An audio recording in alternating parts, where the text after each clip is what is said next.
Miot lengening kalengan gilar pandan muncar srengeng karo samungan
lenglenging driya mangung-mangung kung kanduan rimang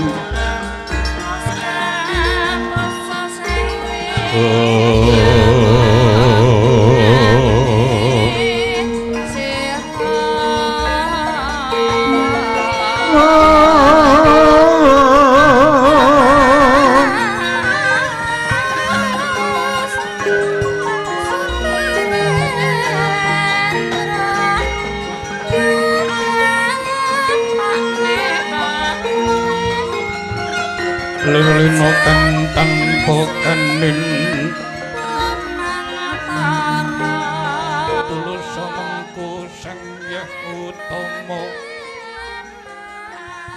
sang nata binastara wuwu sang rarapo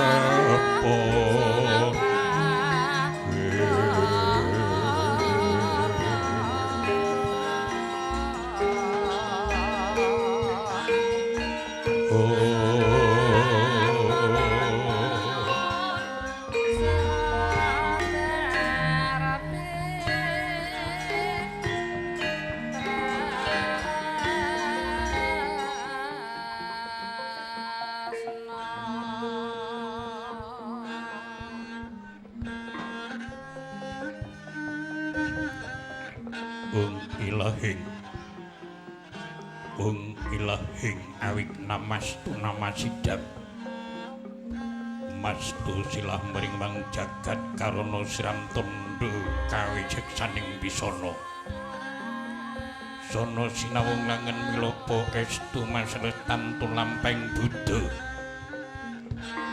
jinantur tutur katula tetela tulat men panabding prasedya winursita ngupaya pramamiskara giya tumiying jaman purwa winusudha trengkang dina madama winardi tameng lata mangke kapuasananing Gupita renengging plambang matumpa-tumpa marma panggunggung sang Murwengkata ya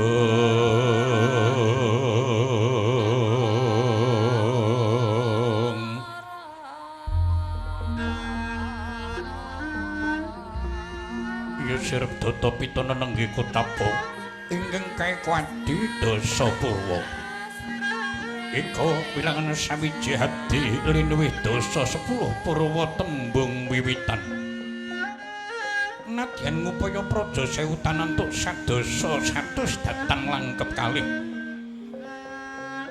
ingkang kinarya pambukaning cinarita nenggih adeging praja Dwarawati ya kraton Dwaraka marmane praja Dwarawati kinarya bubuka murcita ing kawi tumrap tatara garing praja wis kaloka kalamuta panjang punjung pasira kila jinawe gemah ripah kartatata tuwin raharja panjang dawa putapane punjung luhur wibawane adoh kuncarane jero tantepe padang obore adoh tebane pasir samudra wedi ukir candraning arga kawistara pasang krakiting kraton mengkraken benawi ngiringaken Wanasa pategalan ngenanken pas gunungan mangku bandaran ageng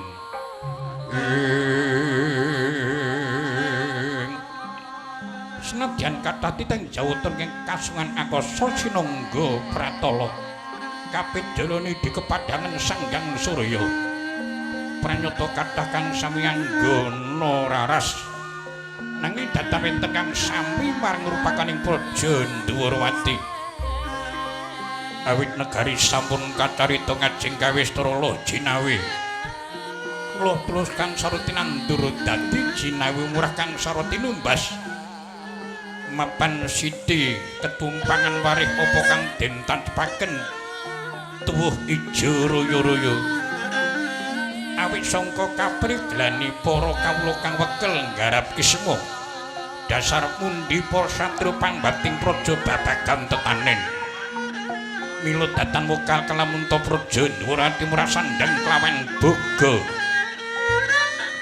Gemas Suharipah gemanitik lakuning Pradi Dagang lumintir datan wenten kendhatnya yen katandra pindha ilining tirta saka puncaking wukir Ripah nyandra para kawula kang samya pacak bali wisma wonten salebetting kitha negari Ndhurawati kinandra haben cuket tepung tritih tumtang talang sambung dandar trep jejel uyel-uyelan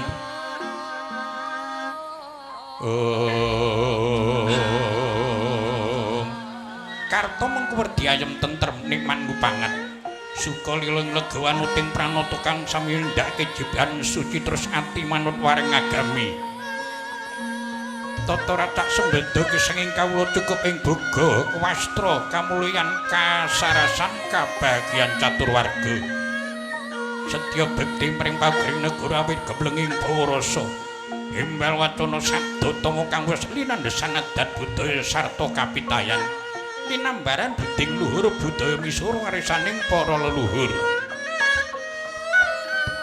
Raharja katebyaken paramuka tinaketaken katentreman awit sangka labuhnya para tamtama dalah para prawira kang sami manggul sanjata tulus ing prastu mantep ing dharma ngantepi sumpahing prajurit Sabta Marga pasrah jiwa udaraga pranata mung bebela negara dimenestari wibawa bumi pusaka kita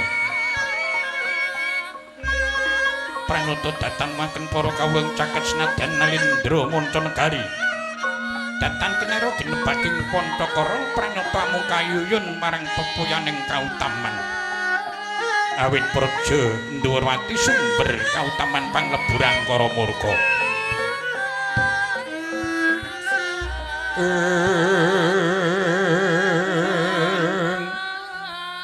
gawat kaliwat sarta wingit kepati kinarya titikan lakuning barat mangemper-emper lakuning mega piniyak senadyan kajeng tebih manglung cerak sangya tumuyung awit kapraban sangka daya pusaka Ndhurawati pinggil semantra makaning prajenengge genti kang winurasita kocapa dasa namaning nata dasa 10 nama aran wenang den ucapna ngagung jejuluk Prabu Sri Bathara Kresna ya Prabu Alimurti Sasra Sepena Sang Padmanabaya Raden Narayana pinuji hari sajaga tiyang agung tinangkil wonten dampar denta pinarbit ing kencana pinathikna rekna ngaben wisah jebat kasturi Hermawarga Ndawida gandanira ngambar kongas dumugi wonten pangurahan Jawi mengkeraken para biyada sinimpi manggung ketanggung Jaka kaloro-loro sami ngampil Bathara Nalindra Bagara kencana kecuan kencana banyak dalang sawunggali harda walikolar manyura pasewakan ageng negari Ndhurawati nampi tedhatna Raja Mandura iku warnanira Prabu Baladewa ya Prabu Balarama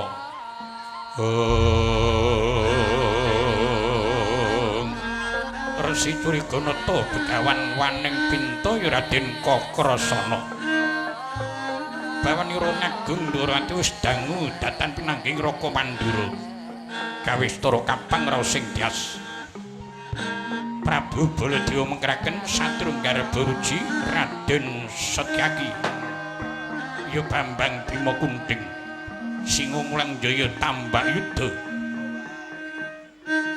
pisawanipun ketingal beberu kaca mengkeraken Nindya Mantri mukaning pangarsa iku warnanira Patih Udawa senadyan ala tanpa warna yekti bangkit pangeturing praja iwadene pisawanira ketingal beberu kanca temenga temungkul mukalir Kanjeng Pratala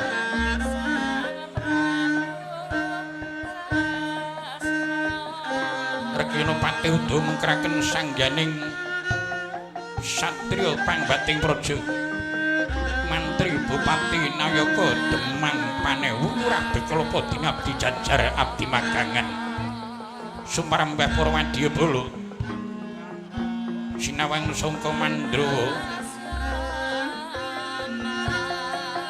Labar Pindha Samudra ing kawistara mungging padharatan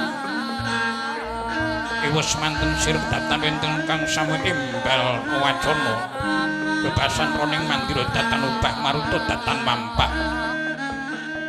amung kapiyarsa suraning gemblak gendhing kemasan nambut kari wonten pantara dalu bocah Purwadya nyat saka piswana arsa midhang sadaning nalina kanca ngangsek kanca jajar turut yur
Pandan muncar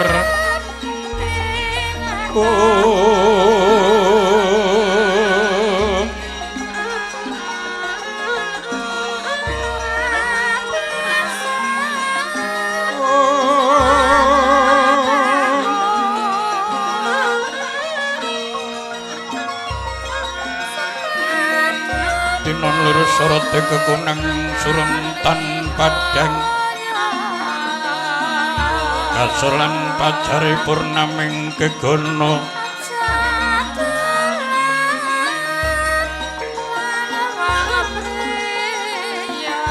Dasari mangsa katiga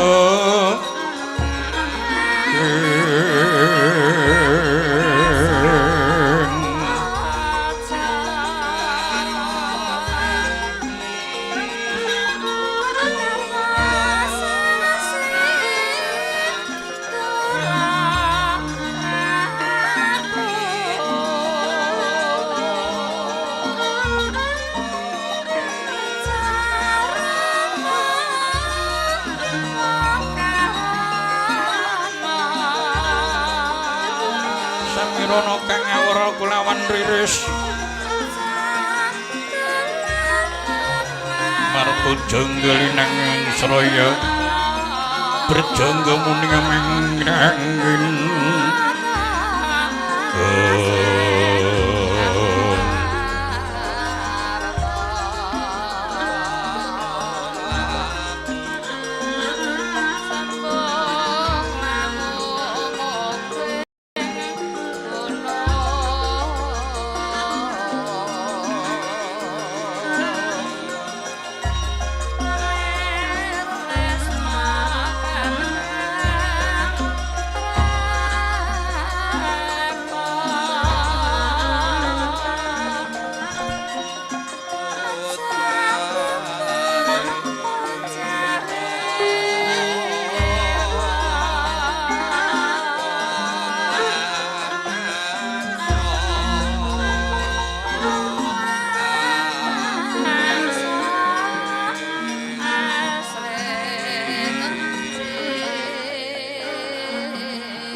Sri Tinun ning pasekan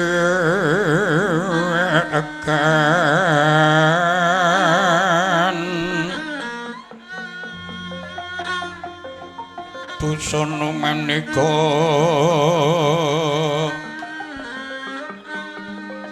warna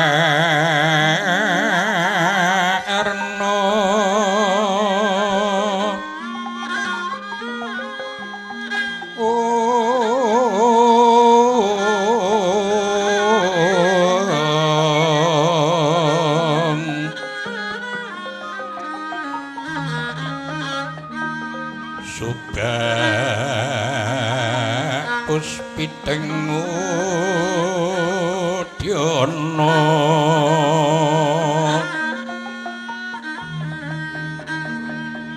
miyang panjragang sarwara ukma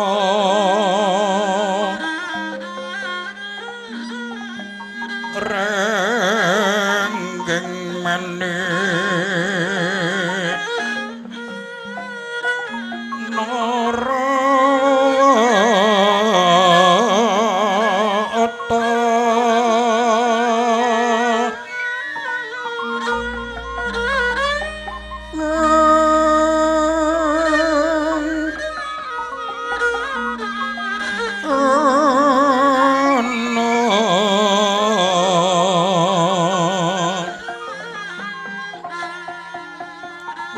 Prabanyo sumirat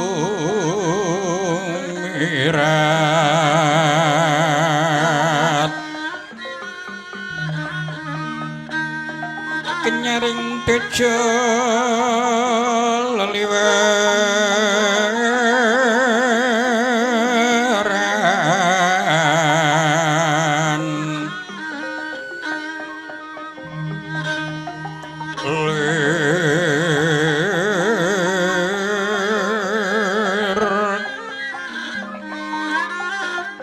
kilat sisireng tadi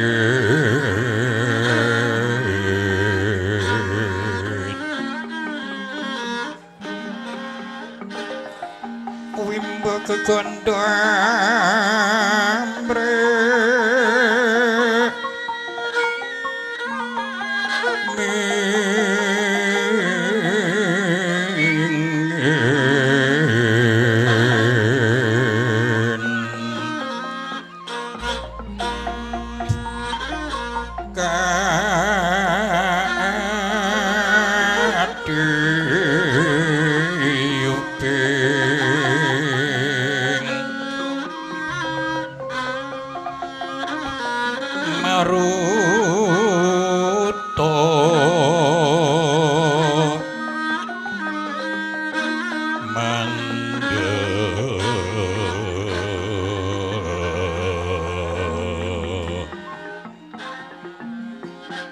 separan mangambar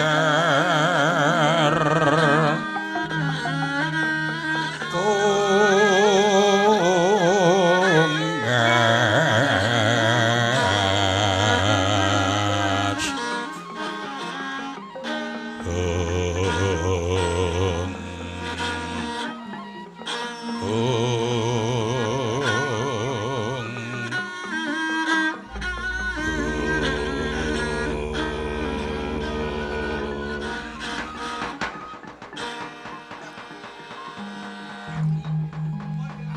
yatori sedeng ingkang siniwa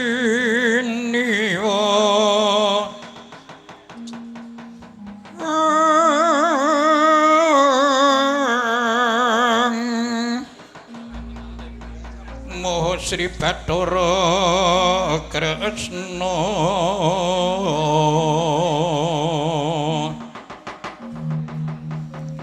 prastisting Dampar Kencana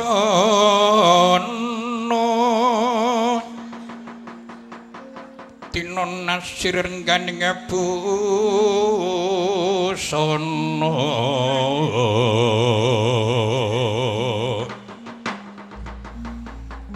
kinuntrang kontrang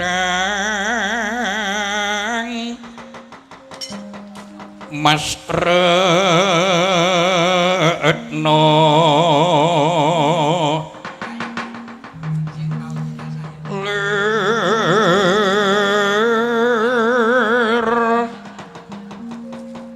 Dewa semiwa ingkang nganti jumaya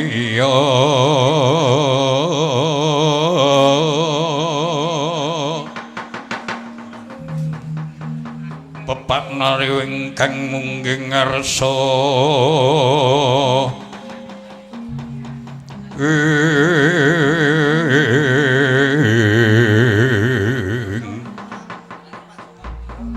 alun bijiling sabda sang buminata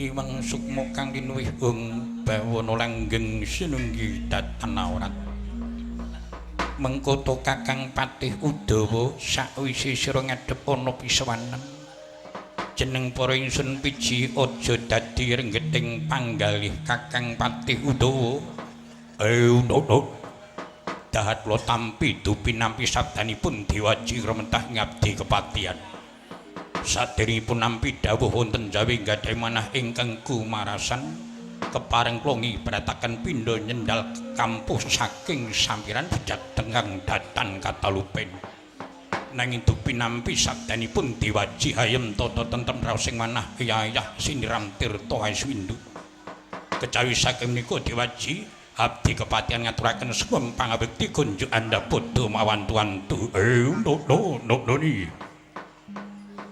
ingsun tampa Kakang Patih siratur pangabekti tetela njunjung wibawaning nata kejaba kang saka iku perlu ingsun sedya mundhut katrangan kadiparan pawartaning kabeh para kadang meduning para kawula dasih apa ana kang nirwakake dawuh ingsun bebasan dadak mirang sifat mirang kampu jingga bondan datan pratu apa kabeh padha kawistara saijek saeka kapti kaya dene warsa-warsa kang wis kepungkur Kakang Patih tumuli matur kanthi pratela nono inggih kepareng munjuk atur ngabiyantara dalem bilih tumpang suh aturipun ngabdi nyuwun pangapunten ingipun ngabdi kepatihan sanggen para kadang mewah para kawula boten wonten nglirwakaken dawuh langkung-langkung para wadya gegladen sawetawis ing mbok bilih wonten paramuka sawanci-wanci sampun mboten badhe ngutawatosi mekaten diwaji no iya syukur bejo sewu Kakang Patih yen pancen tetela mengkono mratihnan sira bangkit anggon sira ngayomi para kadang nyang kawula ya pakaryan mengkono iku mau tindakna saklawas-lawase ing ngestaken dawuh pangendika dalem ngisun mara gage prayogakna pisawan jeneng sira Kakang Udawa nono inggih ngestaken dawuh diwaji nyuwun pangapunten dalem sewu kadang kula sepuh Koko Prabu ing Mandura sampun sakwetawis rawuh jingandika wonten setinggil Praja Ndwarawati kepareng ingkang rayi ngaturaken pambagya panakrami mangge kasugengan tedhakipun Koko Prabu Baladewa Jagaddewa badhe kadangipun pun Kakang Yai seklangkung katedha kalih komodo sih pala mlepanipun Yai Prabu rementah ingkang Raka Mandura upami Yai Prabu menika kles kadang luwih mijil werda ingkang Raka kles kadang taruna sadanipun Yai dahat kula tampi kanthi gelar ing tangan kekalih kula pun dipestaka tumanduk jaja minangka jejimat Yai nanging kosok wangsung rene paduka menika kles kadang kula ingkang mijil muda ingkang Raka kles kadang werda tan sanes sabdanipun Yai dahat kula tampi kula petelaken ing jaja dumawa sami-sami Yai ing mbok bilih keparingipun Yai Prabu nejembut priksa pratanipun ing Raka kados mboten kirang setunggal menapa winantu karjan nirsambikala mekaten Yai inggih syukur bejo sewu Koko Prabu yen pancen tetila mekaten mracihnan idhahipun Koko Prabu tansah dipun ayomi dening para Jawata kejawi saking menika kepareng dipun prayogak lenggah langkung rumiyin Koko Prabu Mandura Yai Kados sampun boten kirang prayogi pratan punika Raka Mandura wonten setinggil praja Ndwarawati. Atmajaning sun kulup samba nuwun wonten paring dawuh Kanjeng Dewaji keparingipun miji putra dalem. Syaratane Dimas Setyaki dumadung dawuh Koko Prabu ndangu ingkang rayi. Aja nganti padha katalupen mara tumuli atur pambagya tumrap marang rawuh Koko Prabu Baladewa. Nuwun kepareng munggil pangendika dalem Kanjeng Dewaji. Kepareng munggil pangendika dalem Koko Prabu. Iya Samba lan Setyaki ingsun lilani. Nyuwun pangapunten dalem sewu Kanjeng Wamandura sapetawis rawuh wonten praja Ndwarawati ingkang putra kepareng ngaturaken sembah pangabekti kunjuk Andapada Kanjeng Wamandura. Ya ndak trima kanthi bombonging penggalih purnanku bocah bagus Samba. Atur pangabekti marang wakmu Mandura ora liwat lumung tinebut astuti tampanana Wisnubrata. Sanget kula pundi minangka jimat peparing dalem Kanjeng Wa ing sampur mentah ingkang putra. Semanten ugi Koko Prabu ing Rai Setyaki keparing ngaturaken sunggem pangabekti mugi katurun resa dalem Koko Prabu. Iya Dimas Setyaki kadangipun pun Kakang sira bekti marang Kadang Werda lumung tripun astuti enggal tampanana Dimas Setyaki. Dahat kula pundi minangka jimat peparing dalem Koko Prabu ramentah ingkang rayi. Kadangipun Kakang Dimas Setyaki mengkono. Nyuwun pangapunten dalem sewu Dewaji Mandura. Sawetawis rawuh jingandika ing abdi kepatihan ngaturaken pambagya panakrami mangke kaluhuran tedhaipun Dewaji Mandura. Tak trima kanthi bombonging penggalih Kakang Patih tumrap atur pambagya pamujimu kaya ora ana siji apa prataku ana praja Ndwarawati Kakang Udawa. Syukur bejo sewu. Keparing abdi kepatihan ngaturaken sembah pangabekti kunjuk sinuwun. Lamun to Kakang Patih Udawa atur pangabekti marang aku, aja loro atimu kepeksa ora tak tampani sembahmu Kakang Udawa. Aduh. Lajeng lepat kula menapa sinuwun dene keparingipun nampi sembah kula. Iki ngene Kakang Patih. Marmane aku ora ragah-ragah nampa sembahe Kakang Udawa sebab nalika jaman aku isih timur sing momong aku iku Kakang Patih Udawa dadi yen aku nampa sembahmu bungah sing ora ngerti diarani aku iki ratu sing bengkanani. Ora ngerti bibit lan sekawit. Mula lamun to Kakang Patih atur sembah marang aku peksa ora tak tampani. Malah kok sebaline pangabuktiku tampanana Kakang Udawa. Yen ngono aku sik ketok wong temenan. Bukti nyatane Sedeng Ratu Mandura bae karo aku ngajeni karo aku bekti. Parandene ora Nyai Patih nek do ngono kepatihan karo aku kok ngerap bae. Kejawi saking menika Dewaji bilih wonten dinten ingkang purnama klaturi kampir wonten kepatihan. Bab anggon ngampirke karo aku besok yen ana dina kang becik Kakang Patih Udawa. Mekaten sinuwun. Kejawi saking menika Koko Prabu rene para kadang sampun atur pambagya tumrap tedhakipun Koko Prabu Mandura. Semengko raosipun ingkang rayi dupi mulat tedhakipun Koko Prabu wonten praja Ndwarawati. Keparing ingkang rayi badhe nyuwun priksa menapa ta darunanipun dene Koko Prabu rawuh wonten praja Ndwarawati. Yayi Prabu pun Kakang amit-amit nungkak krama marang Yayi Prabu Ndwarawati. Ing ngarepun Kakang basa tata krama tumrap marang Yayi Kresna sebab pun Kakang iki ngrumangsani dadi Nalendra pertamu nangresaning Narendra. Mula ora bakal aku ilang basaku lan ngajeni tata susila tak nggo tumrap marang Yayi Prabu Ndwarawati. Ning gandeng iki pun Kakang ngrumangsani dadi kadang tuwa Yayi Prabu Sri Bathara Kresna sing gedhe pangapuramu Yai tak jabel basanipun pun Kakang. Mboten dados menapa Koko Prabu, tetelo sanget bilih sampun tresna lair batos dhateng ingkang rayi dasar kula. Lah rak ngono. Iki ngene Yai, pratanipun pun Kakang sepisan. Semedya tuwe marang kaluhurane Yai Prabu sagarwa putra Kadang Sentana. Kaping pindhone pun Kakang sedya nyocokake marang kabar kang wis tak tampa. Karana nalika dina kaus kepungkur pun Kakang nampa kabaran saka Mbok Bakul Sinambiwara kang wis demling lan sempar nyang di papan. Yen to wetu dina iki adhiku Ipe Dimas Janaka murca saka Ngembanan. Lugune iki apa pancen mung kabar apa pancen ana bukti lan nyatane Yai? Aduh. Ndadosna kawuningan Koko Prabu. Yektosipun wedal menika mboten namung dumunung wonten pekabaran keporestu Dimas Janaka murca saking Madukara. Lah ra tenan. Yai Prabu nalika semono ora manut apa kang dadi ngendikanipun pun Kakang. Lamun to Janaka didhawuhke marang adiku Wara Sembadra iku pitungane ora kebecik, ora kebeneran. Sebabipun menapa? Sebab kuwi kadang naksanak tuwa Sembadra ana paribasan tumpang warang balung tinumpuk pring anggrit akeh godha sarta rupitane mongko netune wage karo paing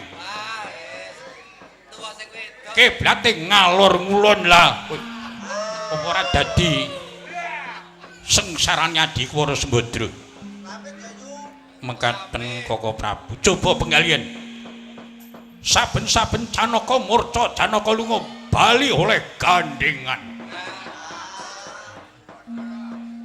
Janaka murca bali oleh tetimbangan Janaka lunga bali oleh bojo kuwi apa ora ndadekake ribeng penggalipun pun Kakang karana pun Kakang Darbira 11 marang adiku Wara Sembadra sebab wanita kasarane wong wadon kuwi yen diwayuh abot sanggane panas atine Yai menapa mekaten Koko Prabu ora ndel takono Wara Sembadra coba wong wadon kuwi nabet pikire nek diwayuh sebab yen awan ditanding rupa nek bengi ditanding rasa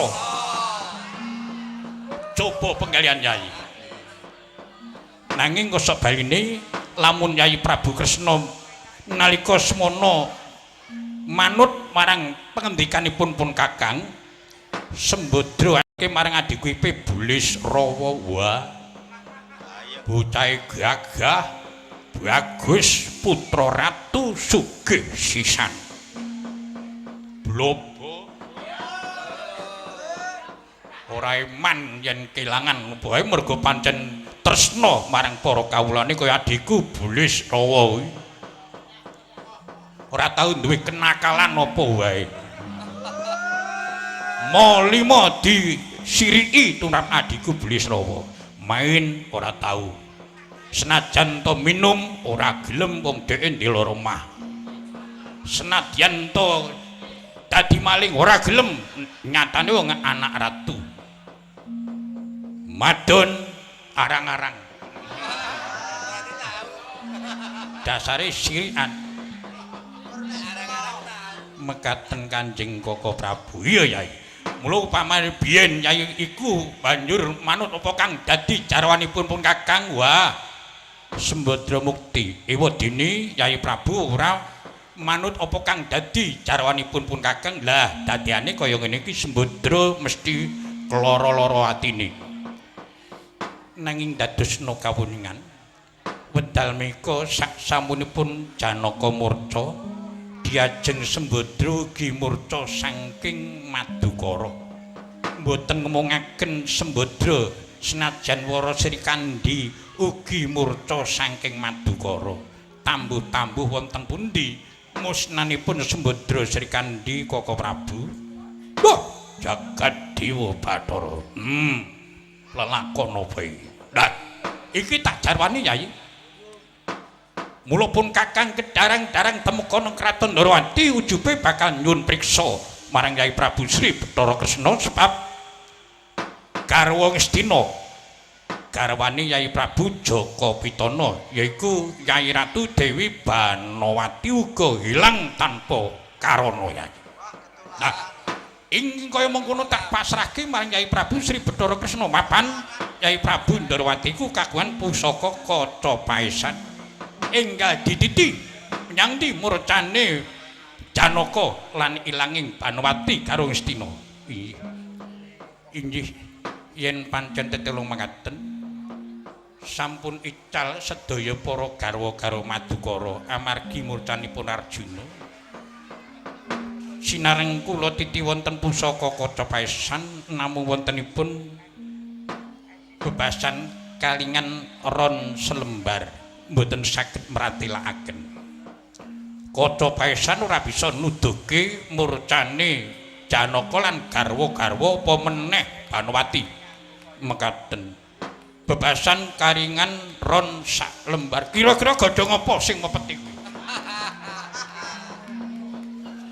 Kula piyambak mboten saged nguningani mapan menika namung kinarya samudana. Wis to, wektu dene iki enggal ngendika Yayi.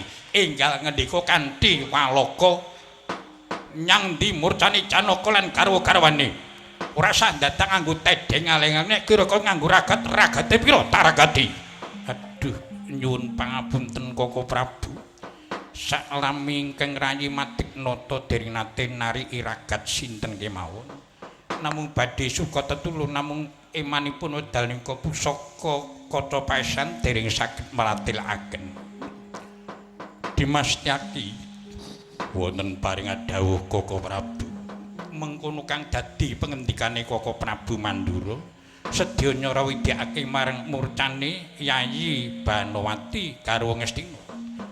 Kawula sumanggaken kekiranganipun menapa mapan paduka menika jejering Nalendra Salira Bathara. Iya mengkono Dimas.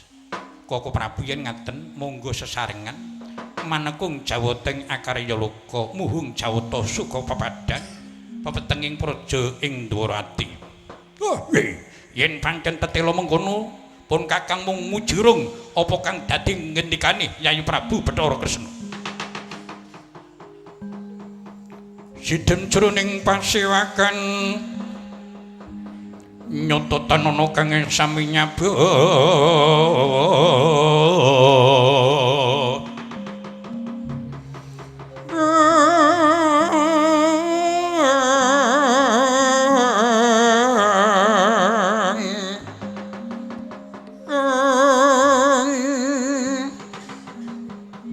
kaperbawan Sri Nalendra Tama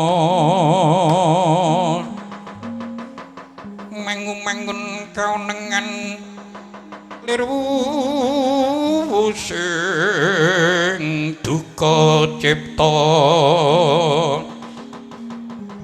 perbudi mandana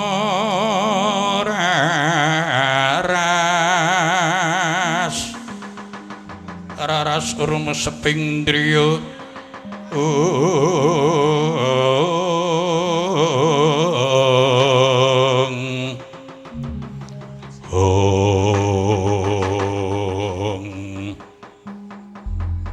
sebedar lengkono to wau kuwi dado pangandikane Ranata Ndarawati dalah ing Rakanata Mandura ing dipun penggalih murcanipun Sang Arjuna dalah garwa-garwa Madukara satembang kelenggana Tri Pandrat wong agung datan kawijining pangandika Triwangan telu Pandrat pangandikan tigang kedipan datan kasapnita kasaru gegering njaba piyangarsa takeping mburi ucap pengimyak pasiban njaba ora kaya utusan saka kraton Ngargapeni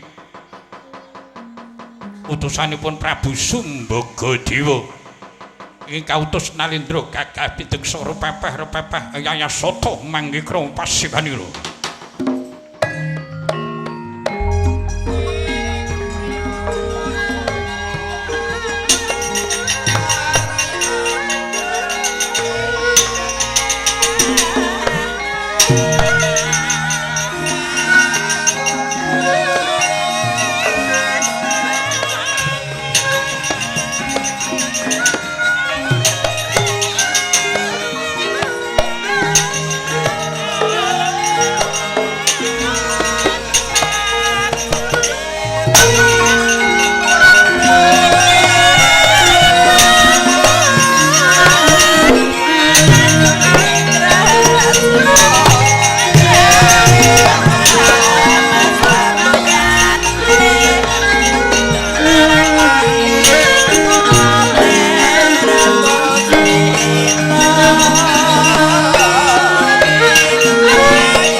Ya lumengser tutane sang Narapati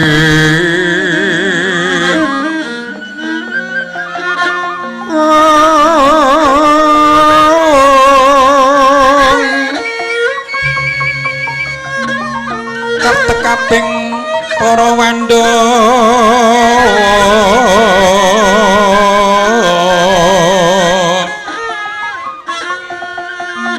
tumanduk sakyun mangarasa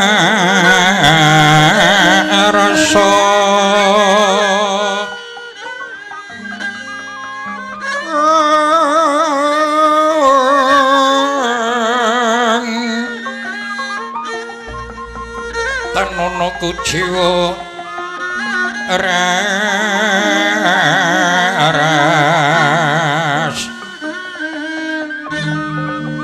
raras rumeseping driya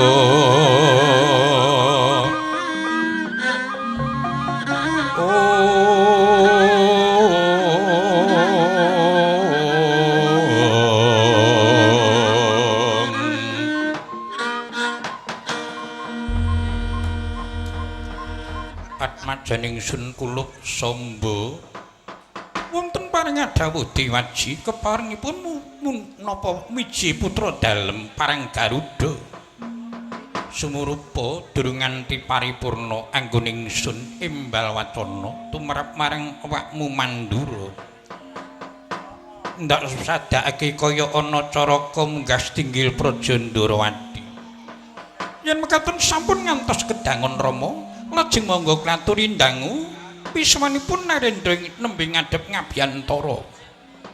Atmajaning sun kulup samba mengkono. Nyuwun pangapunten dalem sewu anak Prabu. Dering dangu pratanipun Anggir Prabu wonten Praja Ndrawati keparing ingkang bapa ngaken atmaja kelayan panjenengan. Manggi kaluhuran pratanipun Kisanak wonten setinggil negari Ndrawati. Oh, jagat dewa Bathara. Nampi pangestu dalem diwaji kados mboten kirang setunggal menapa piswan kula. Kepareng ngaturaken sugeng pambekti kunjuk anda padha mawantu-wantu. No nggih. Kula tampi kanthi bingah raos sing manah. Saged njunjung dhateng wibawanipun ingkang bapa. Mboten sanes puja pangestawanipun ing bapa Kewala. Tumunten klati nampi Kisanak. Iye, dahat kula tampi kanthi glaring tang kalih. Kula pundi mestaka minangka jimat sih kadarmanipun sinuwun isamrentah ing abdi dasar kula. No niki. Mekaten anak Prabu. Nanging nyuwun pangapunten dalem sewu. Bawanipun ingkang bapa menika saklami dereng nate pitepangan kelayan panjenengan.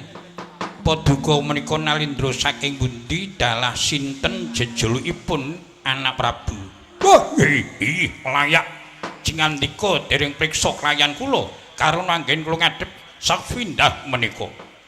Awon tanpa rupi kula menika nalindra saking kraton Ngejong Parang. Sudi mestani dumateng dasar kula Prabu Lodramuka. Saking kraton Ngejong Parang jejuluk Prabu Lodramuka. Inggih kula mekaten. Namung ngaturaken kawuningan bilih medal dinten menika kula sampun klerah kebawah keperintah wonten kraton Ngargopeni ngembani Yayi Prabu Sumbagadéwa. Yen ngaten panjenengan menika badhe raja kepetang raja telukan. Oh sanes telukan. Namung klerah kebawah keperintah ngaten kewon ngisini raja ganteng-ganteng kok diteluk-telukake ngaten. Nyuwun pangapunten anak Prabu. Lugunipun menawi cara tanah Jawi ratu klereh ke bawah keperintah menika inggih kalebet raja telukan. Wah, yen cara tanah Sabrang benten. Raja klereh ke bawah perintah menika sampun kondang raja nomor setunggal. Mboten wonten ing ngawunaken mekaten sinuwun. Nyuwun pangapunten dalem sewu Rama. Kula aturi ngawon menika senes raja telukan nanging sampun dinten kangge kekenan sampun cekap. Woi, padake pesuruh awakku. Kecawi saking menika Dewaji, keparing kula badhe nyuwun priksa. Menapa keprestu menika negari Ndrawati nandhal mungkin sampun kondang jejuluk Prabu Sri Bathara Kresna. Lugunipun boten wonten kalih tiga kecawi setunggal menika Praja Ndrawati ingkang bapa Prabu Bathara Kresna. Syukur beca sewu kacena boten kentu pisuhan kula sinuwun. Kejawi saking menika semengko raos sing manah ingkang bapa dupi mulat. Praptanipun anak Prabu wonten wigati menapa geni panjenengan prapta kanthi sigra mawa gita. Menika mekaten. Pisuhan kula sepisan. Namung badhe tuwi kaluwan dalem sinuwun ndungkap angka kalih. Katenta lampah kula piyambak babar pisan boten. Dapur kautus dening kadang kula Yayi Prabu Sumbagadéwa. Ren wedal den menika Kraton Ngargopeni nampi gegebluk Mayangkara ingkang saestu dipun sandang dening para kawula. Wonten basan kawula enjang sakit sonten dumugi tawas. Senajan to sonten sakit enjang dumugi tiwas. Mila ngantos kathah kurbanipun para kawula ingkang menika Yayi Prabu Sumbagadéwa nampi sasmitaning Jawata negari Ngargopeni saged mangke katentreman pulih kados winguni kedah mawi srana dipun tumbali pusaka Ndrawati inggih menika Sekar Wijayakusuma. Inggih menika sinuwun kedarang-darang sowan kula nang badhe ngempek-empek kadang utawi badhe ngampil pusaka. Inggih nyuwun pangapunten dalem sewu. Reni Pusaka Sekar Jaya Kusuma menika ingkang kagungan sanes ingkang bapa piyambak nanging para kadang sentana ing Ndhuwurwati. Kinten-kinten paduka sabar menapa mboten tengga wonten Praja Ndhuwurwati sawetawis. Perlu kula badhe ngempalaken para kadang sentana. Lajeng kinten-kinten pinten dinten pinten minggu kula kedah srantos wonten Praja Ndhuwurwati. Alitipun gangsal warsa ageng sedasa warsa. Cilik 5 taun, gedhe 10 taun. Padha karo arep ngukuhi pusaka nanging ora bisa terwaca. Nyuwun pangapunten. Gampilipun pusaka Sekar Jaya Kusuma dipun paringaken menapa boten? Yen pancen dipun paringaken mapan ing badhe kula suwun, kok sok wangsul pusaka dipun kekahi. Nadyan kula namung ijen tanpa kantha tanpa kanthi sagah badhe ngepuk Praja Ndhuwurwati kula dadosaken sungsang pawana balik segara getih sarah bangke kula dadosaken Karangabang. Baladewa mangadeg trinenggalanira. Trinenggalanira mijil saking asta.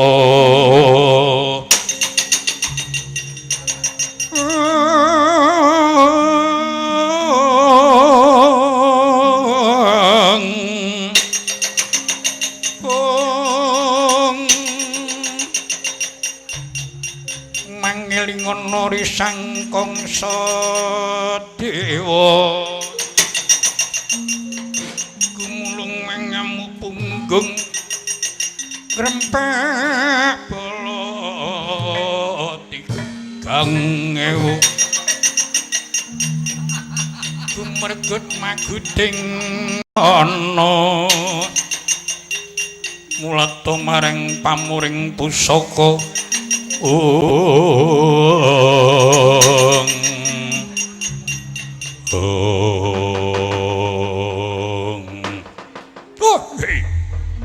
kangke bedhaken sedya meker mender meres druhun dimonong iki ana ratu bingkanani jenengmu Prabu Lodramuka suaramu matur marang Nyai Prabu Kresna pisan pindho kena tak rasake ana ing pamikir kaping 3 kaping 4 ngabangake kuping wae druhun iki nyuwun pangapunten menika wonten Nalendra Bule kepiye kaangke elek muni pisan tak keprok kursi raimu ngertine aku bule to bula bule iya nyuwun pangapunten dalem sewu paduka sinten lekno mripatmu jerengen kupingmu iki nata mandura Prabu Baladewa penyakit dados paduka menika jejuluk Prabu Baladewa penyakit doblek sing penyakit ya kowe kuwi druhun dimonon mah ngunekke aku Baladewa penyakit ora patut wonten wigati menapa sinuwun dene keparingipun lajeng panjenengan manggih kelayan kula kanthi sengkel penggalih iki ngene yen to kowe bakal mboyong pusaka kembang Jaya Kusuma kelakon yen bisa ngalahke Prabu Baladewa wah keparat ora patut padha nantang perkara wase pusaka kembang Jaya Kusuma ora pasrahke marang aku apa kelakon aku ngamuk ana kraton ing Ndhuwurwati kepiye wong kaangkelek yen pancen kaya mengkono padha karo kowe bakal ngilani Prabu Baladewa druhun iki seka karmu piye Baladewa amit-amit aku nungkak krama ora tok basane ora pateken doblek ora patut iki apa kira-kira wani tanding marang aku sing tak wedeni apamu wandamu kaya ngono tak wedenono yen ngono apa pancen iya so blabar kawat minangka kanggo gawe pancakraku kelawan Prabu Baladewa kakan mus ora semingkir aja takon dosa wani tanding Baladewa sing tak wedeni apamu Ratu Mandura setyaki mripate ora melek sedika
pangapunten dalem sewu Koko Prabu. Upami menika wau dipun presani tamu saking Montonegari. Kirang prayogi kedadosanipun ing atasipun wonten Stinggil Binaturata kangge nglarak tamu ingkang dereng wonten perkawis. Jagat Dewa Bathara. Pun Kakang Urawentala, dadaku kaya diobori merga saka ature ratu sing jaranke panglima. Inggih. Namung kemawon Koko Prabu lajeng dawuh kaliyan Dimas Setyaki supados nglarak tamu ingkang dereng wonten lepatipun. Wah, pun Kakang ora rumangsa akon, ora rumangsa dawuh Setyaki kon nglarak tamu babar pisan ora. Mbok disumpah aku ora akon dawuh kok nglarak dayuh. Bukti nyatanipun kula ugi mireng piyambak. Saklebetipun paduka menapa rembagan kelayan tamu menika wau lajeng dawuh kelayan Dimas Setyaki. Dimas Setyaki mripate ora melek. Wusana Setyaki lajeng cantut Swaliwondo ratu menika dipun larak medal njawi. Lah kuwi sing lancan Setyakine. Pun Kakang ora rumangsa dawuh kon nglarak tamu. Kula mireng piyambak Setyaki mripate ora melek. Yai Prabu ora mresani Setyaki kit mau ki ngantuk wae nang kono. Blandegan. Kula tak getak. Setyaki mripate ora melek, gragapan raja dilarak metu njaba. Luwih-luwih Kakang Udawa. Wong tuwa kok solahe kaya dudu karepe dhewe durung didhawuhi wis arep metu njaba. Aduh nyuwun pangapunten. Anggen kula kaget menika wau mboten kok kula badhe bebantu Yai Setyaki babar pisan mboten. Amargi anggen kula ses menika wau teksanipun ngengingi sinjang kula. Saengga kula kaget menika wau. Oh dadi ora perkara Udawa arep metu njaba. Wah babar pisan mboten. Karana kula dereng nampi dawuh. Iya wis sesuk aja dibaleni Kakang Udawa. Inggih ngestakaken dawuh Kanjeng Sinuwun. Mbok menawa iki mau pun Kakang pinanggih luput Yayi sing gedhe pangapuramu. Inggih pun dados menapa benjing malih sampun ngantos dipun ambali ing atasipun wong Stinggil Binaturata kangge damel mengkuduka. Wah, watak Baladewa ora mawas kuwi nang kraton, ora mawas kuwi ana alun-alun, nesu sak nggon-nggone. Seplok tuwa iki darah tinggi pun Kakang. Oh inggih yen mekaten mboten dados menapa benjing sampun ngantos dipun nambali. Ya mengkono Yayi. Lah wektu dene iki menggale tumrap marang murcane Janaka lan para garwa karo Madukara. Luwih-luwih murcane Yayi Ratu Banowati ing Astina. Oh inggih yen mekaten Koko Prabu. Rene negari Ndrawati tasih wonten pepeten. Rubeda menika wau kirang bejanipun badhe nyempyok ringking kekengatan praja ing Ndrawati. Mila Koko Prabu kula nyuwun bantu nyuwun tulung.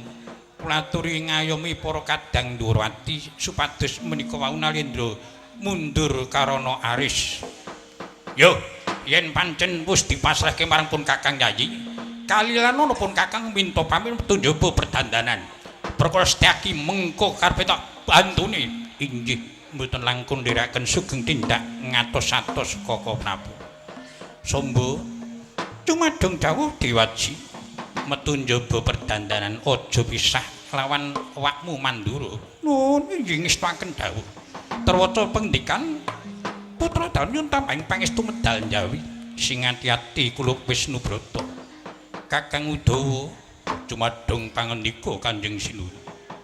Metu njaba perdandanan bubarna piswanan kabeh para wadya supaya rumeksa kawidagdaning praja. Ing ngestakaken pangandika. Terwaca dawuh dalem abdi kepatihan nyuwun panmedal njawi. Tata-tata sedyan ngayuda. Iya sing ati-ati Kakang Udawa aja krondeng gawe. Oh. Wis paripurna pangandikan Nalendra nglenggana sabda Pandhita Ratu. sabda tembung paucap pandhita tem ratu gedhe panguwasane. Sabdaning pendhita datan kena wolawali pengendikan Elindra rata marang para kawula sak negari. Lamun kacandra kaditirta Kresna tumama ndrancang yekti datan kena lumebek cinarita wong ageng sedya kundur kedaton. Jelek saka dampar tinampi gampar gading ginarebeg sangganing para mban cedhi Cinandra saka Mandra Denira Saksana ketingal renteng-renteng runtung-runtung.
Oh